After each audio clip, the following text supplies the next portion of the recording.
शपथ लेते हैं अब की बार चुनाव में इस पार्टी को हराने का काम करेंगे। जय हिंद, जय भारत, जय भवानी, जय भैरव बाबा की। पहले राजस्थान, फिर गुजरात और अब उत्तर प्रदेश में अमेठी में करणी सेना ने बीजेपी के खिलाफ मोर्चा खोल दिया है।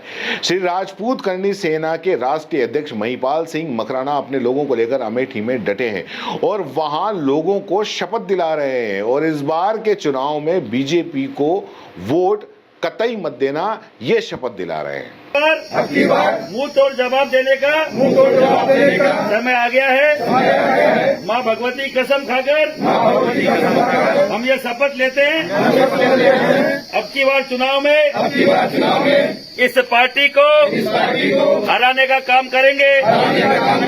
जय हिंद, जय भारत, जय भवानी, जय भैरव बाबा की। महिपाल सिंह मकराना की अमेठी में मौजूदगी। राजस्थान के पूर्व सीएम अशोक गहलोत भी दरअसल अमेठी में चुनाव प्रभारी बने हुए हैं, तो कहीं ना कहीं यहाँ पे ये गणित लगाई जा रही है कि कहीं ऐसा तो नहीं है कि अशोक गहलोत ने महिपाल सिंह को बुलाया है, क्योंकि सोशल मीडिया पर ऐसी चर्चा होने लगी है कि बीजेपी को हराने के लिए अशोक गहलोत करणी सेना वालों को अपने साथ में लेकर पहुंच गए। वो महिपाल सिंह मकराना अब खुलकर बीजेपी की खिलाफत करने पहुंच गए हैं और उनका आरोप है कि बीजेपी की सरकार राजपूतों को साइड लाइन करने का काम कर रही है। उठी महिला सम्मान की पुरुषोत्तम रूपाला एक सांसद का टिकठाक थी भारतीय जनता पार्टी का राजकोट का। भारतीय जनता पार्टी ने राजकोट से सांसद की टिकट दी। टिप्पणी करता है क्षत्रियाणियों पे, क्षत्रिय महिलाओं पर। टिप्पणी क्या है कि महिलाओं का संबंध था अंग्रेजों से, रोटी बेटी का रिश्ता था और राजपूत राजा, राजपूत लोग अंग्रेजों के चरणों में गिरे रहते थे, उन्होंने अपना धर्म बेच दिया। ये उनकी टिप्पणी थी। हमने मांग करी गुजरात में कि इनकी टिकट काटी जाए, क्योंकि हर कोई आकर महिलाओं के ऊपर या राजपूत समाज के ऊपर अभद्र टिप्पणी करके चला जाता है और फिर बाद में माफी मांगकर इतिश्री कर लेता है। तो मैं आपके चरणों के माध्यम से बोलना चाह रहा हूँ, हर बार राजपूत ही टारगेट क्यों? क्या राजपूत समाज ने इस देश धर्म के लिए कुछ नहीं किया? क्या राजपूत समाज ने इस राष्ट्रवाद के लिए गर्दनें नहीं कटाई? क्या राजपूत जाति ने, राजपूत राजाओं ने इस अखंड भारत के लिए अपने 564-65 रियासतें नहीं दी? क्या राजपूतों की जो जमीनें गई, राजपूतों की सीलिंग एक्ट में हर एक जागीरें गई, वो क्या काफी नहीं है? कब तक राजपूत को टारगेट किया जाएगा? इस बात को लेकर गुजरात से एक युद्ध का आरंभ हुआ, एक रणनीति का आरंभ हुआ कि कोई भी व्यक्ति जो गलत बोलेगा महिलाओं के खिलाफ, राजपूत के खिलाफ, तो हम लोग उसका विरोध करेंगे जब तक ऐसे लोगों का कहीं ना कहीं राजनीति से सफाया नहीं हो जाता। हम लोगों ने रूपाला का टिकट मांगा, टिकट काटा, कि काटने की हम डिमांड करते हैं। इन लोगों ने टिकट नहीं काटा। क्यों? पुरुषोत्तम रूपाला बाल्यकाल से मित्र है प्रधानमंत्री नरेंद्र जी मोदी का, और अगर इनको लगता है कि हमारे बाल्यकाल के मित्रों से ये पार्टी चलेगी तो इनकी गलतफहमी है। राजपूत भारतीय जनता पार्टी का 80 से 90% तक वोटर है और बूथ एजेंट से लेकर दरी पट्टी बिछाने तक का काम पिछले 40-44 सालों में अगर भारतीय जनता पार्टी के लिए किसी ने किया है तो क्षत्रिय समाज के युवाओं ने किया है। अमेठी आने का पर्पज क्या रहा? चुनाव के 4 दिन पहले आप अमेठी आए हैं, जिला मुख्यालय सहित विभिन्न क्षेत्रों में भ्रमण कर रहे हैं। क्या कहना चाह रहे हैं? किस तरीके से यहाँ के क्षत्रियों को संदेश देना चाह रहे हैं? संदेश मेरा सीधा सा है, जो महिला का सम्मान नहीं करता हम उस पार्टी का विरोध करते हैं। कौन नहीं करता? भारतीय जनता पार्टी का सांसद का उम्मीदवार महिला का अगर अपमान करता है, उसमें उनके मुखिया अभी तक मुंह नहीं खोलते हैं, तो भारतीय जनता पार्टी के हर एक व्यक्ति का विरोध होगा। आपने महाभारत में देखा होगा, द्रौपदी का चीरण हुआ, कौन कौन चुप रहे और किन किन को भुगतना पड़ा। जो जो चुप रहेंगे उनको भुगतना पड़ेगा। मुखिया है उनको बोलना पड़ेगा महिला सम्मान के ऊपर। अगर देश के मुखिया जो प्रधान सेवक हैं अगर उस पर माफी नहीं मांगते, उस पर कुछ 2 शब्द नहीं बोलते, तो हमें लगता है कि जिस पार्टी को हमने समर्थन दिया है और जड़ खरीद गुलाम की तरह हम लोग जिस पार्टी के लिए अब तक लगे हुए हैं, वो पार्टी अगर हमें केवल और केवल मजदूर समझती है, केवल दरी पट्टी बिछाने वाला एक केवल कारिंदा समझती है, तो उनकी गलतफहमी है। राजपूत समाज अब की बार पूरे देश में इस चीज का ऐलान ऐलान कर रहा है कि हम लोग भारतीय जनता पार्टी के खिलाफ हैं और यहां स्पेशली इसलिए आए हैं, जो आप बार बार पूछ रहे हैं, एक महिला होकर और महिला सम्मान की बात अगर संसद में नहीं करती है, अपने सरकार के नुमाइंदों के सामने नहीं करती है, तो उस महिला को यह बात बोलने का कोई हक नहीं कि हम महिलाओं के सम्मान की लड़ाई दिल्ली में लड़ते हैं।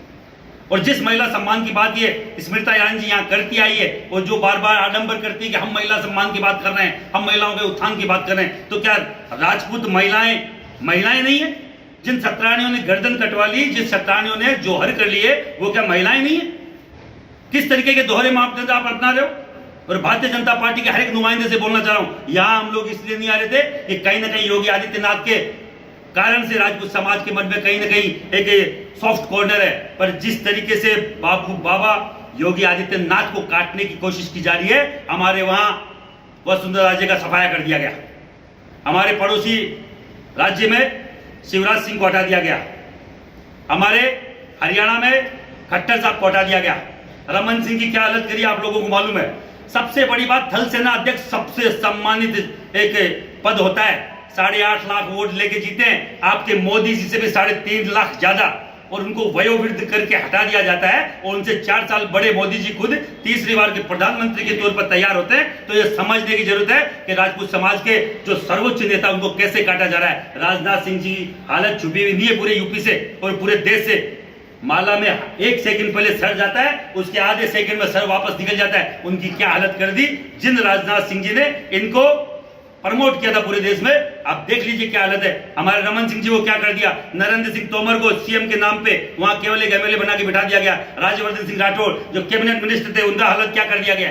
हजार मेरे पास उदाहरण है। राजपूत समाज के सर्वोच्च नेतृत्व काटा जा रहा है, महिलाओं को हर दिन प्रताड़ित किया जा रहा है, राजपूत समाज के हर दिन आक्षेप लगाए जा रहे हैं। और मैं आपको बोलना चाह रहा हूं, क्या दिया है आप मुझे बताइए। आप इन 10 सालों में हमें केवल प्रताड़ना की राजपूत समाज को आज तक कुछ नहीं मिला है। और हम लोग जो जड़ खरीद गुलाब ये समझते हैं, क्योंकि हम कोई जैसे कांग्रेस का मुसलमान होता है, हम भाजपा के मुसलमान नहीं है।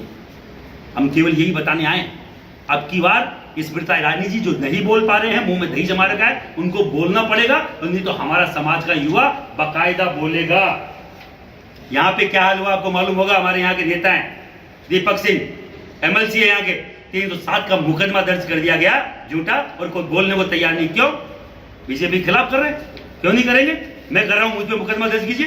प्रेस कॉन्फ्रेंस क्या आप मुझे बताइए, प्रेस के आप लोग हैं चौथा स्तंभ है, क्या जरूरत पड़ती है किसी का प्रेस कॉन्फ्रेंस करने के लिए किसी परमिशन की, और वो भी आचार संहिता में। मुझे अगर परमिशन लेनी होगी तो मैं चुनाव आयोग से लूंगा। यहाँ का प्रशासन मुझे नहीं रोक सकता, यहाँ की सरकार मुझे नहीं रोक सकती। किस तरीके के आप ये हिटलरशाही लगा रखी है। छोटा सा एक हमारे समाज का भी एक प्रोग्राम था, उसके लिए मंदिर का प्रोग्राम था, उसके लिए परमिशन के लिए यहाँ का डीएम मना कर देता है। 3 दिन से मेरे पदाधिकारी बैठे हुए हैं। क्या घूमने की अनुमति नहीं है? क्या ये पाकिस्तान में आता है? क्या हमारे भारत का टुकड़ा नहीं है? इस तरीके के ये राजपूत में ना करें। मैं बोल रहा हूं फिर बार बार, ये राजपूत करणी सेना, राजपूत समाज का युवा संगठन सबसे बड़ा। अगर करणी सेना के साथ दमनकारी नीति अपनाई गई तो हम लोग सड़कों पे आए, जहां जहां ध्यान रखना सूपड़ा साफ कर दिया। महिपाल सिंह मकराना के निशाने पर अमेठी से बीजेपी की जो उम्मीदवार है स्मृति ईरानी, वो हैं, और उन्होंने कसम खाई है मकराना ने कि कुछ भी हो जाए इस बार बीजेपी को यहां से जीतने नहीं देंगे। आपका क्या कहना है इस बारे में, नीचे कमेंट बॉक्स में जरूर बताएं।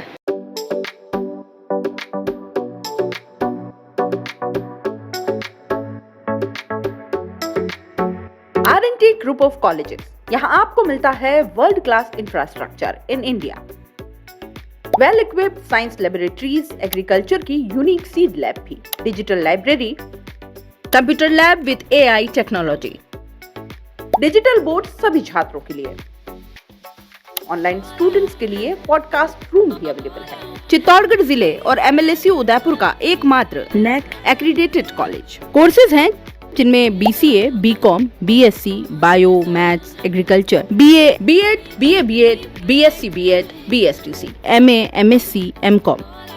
बड़े और खुले ग्राउंड स्पोर्ट्स के लिए, जहां होती है sports activities, training, personality development, student development activities, seminar और कॉन्फ्रेंस फैसिलिटी भी, NCC एक्टिविटीज, ताकि NCC कैडेट के रूप में आप भविष्य संवार सके, देश की सेवा कर सके।